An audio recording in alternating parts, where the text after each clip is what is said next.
Alô, Damares? Bah, guria, como tu tá? Muito bem?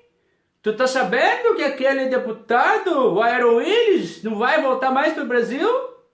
É verdade. Agora, finalmente, nosso congresso vai ser só de macho. Aqui no Rio Grande é cheio. Na boa, galera, depois das últimas eleições, eu tive que dar um tempinho aqui do canal, tive que dar um tempo pra mim, porque, afinal de contas, foi muito tempo que eu dediquei para alertar sobre a ascensão do fascismo no Brasil e da extrema-direita, que chegou ao poder através do voto, muito importante lembrar. Depois, então, de muito chá de boldo, eu resolvi voltar e vamos lá, tem muita coisa pra gente poder falar.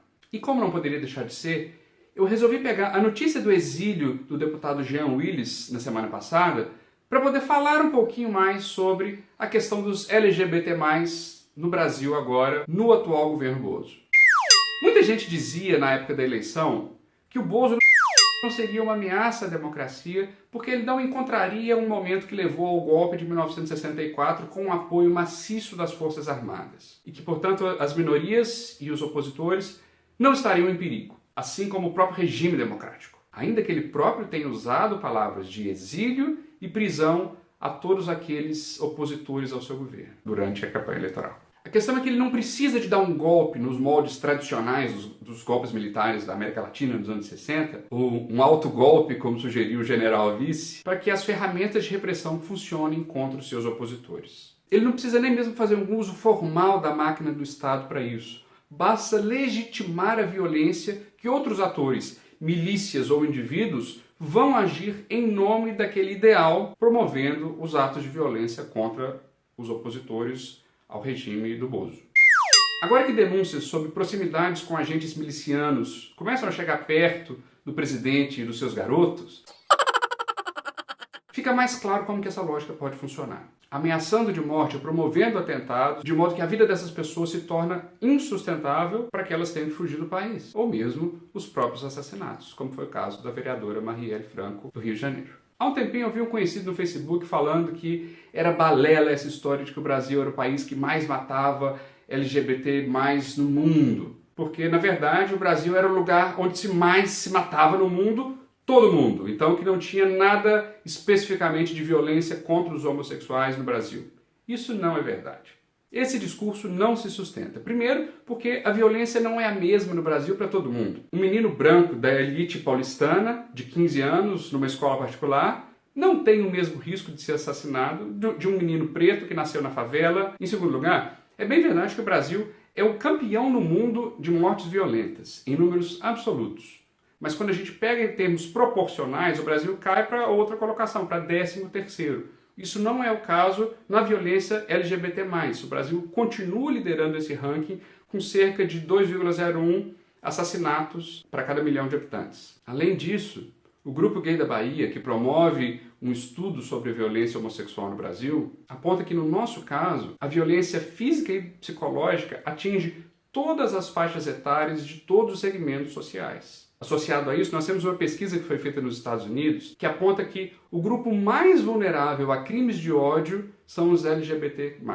O assassinato da Marielle Franco e a violência contra o deputado Jean Willis são dois exemplos de como o ambiente democrático no Brasil se quebrou pela incapacidade do Estado de garantir aos seus representantes a livre expressão e a defesa de ideias. No mundo bicolor defendido pela ministra Damares, não tem espaço para o flicts, aquela cor do livro do Ziraldo, que se autoexilou na lua, mas o flicts era uma cor, e cor não morre.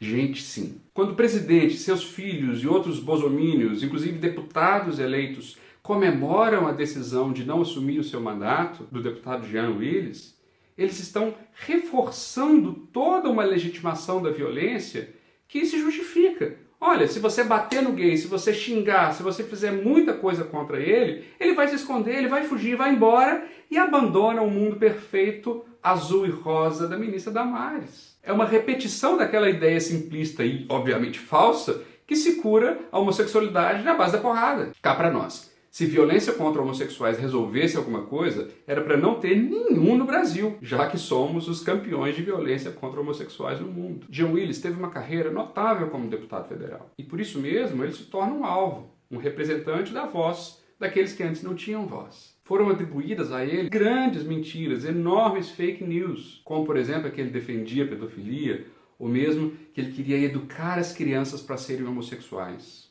Por favor. A grande fragilidade e a conexão com a nossa fraca democracia agora está na não possibilidade de liberdade de expressão. Quando somos obrigados a nos calar, ou então até mesmo a fugir para poder continuar defendendo as ideias, é sinal que a censura já existe, ainda que ela não seja uma política pública formal. E a autocensura talvez seja a pior forma de censura. Ela angustia na impossibilidade de exercer o ato de fala. Então, mais do que nunca, é preciso lutar, gritar, falar e lutar por direitos, e não por privilégios, como alguns aí tentam colocar, mas simplesmente pelo direito de existir e ser quem cada um é. Lembre-se que a legitimação da violência acontece independentemente de políticas formais de repressão, o que faz de todos potencialmente alvo. A eleição particularmente me impactou muito, porque eu fui talvez um dos primeiros, junto com o amigo Rafael Biores, a falar abertamente sobre a real possibilidade da eleição do Bozo,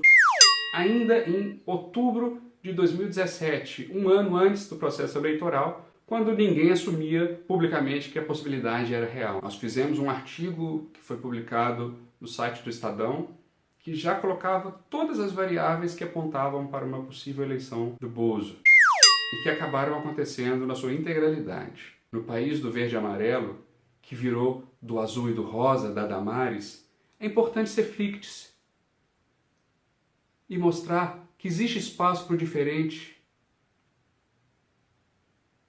e para muitas outras cores. Esse vídeo é em solidariedade ao deputado Jean Willis, cujo trabalho no Brasil foi tão importante para poder consolidar o casamento homoafetivo. E vai também para todos aqueles que agora se sentem sem voz, sem um ambiente democrático para simplesmente serem, para simplesmente existirem. Vocês não estão sozinhos.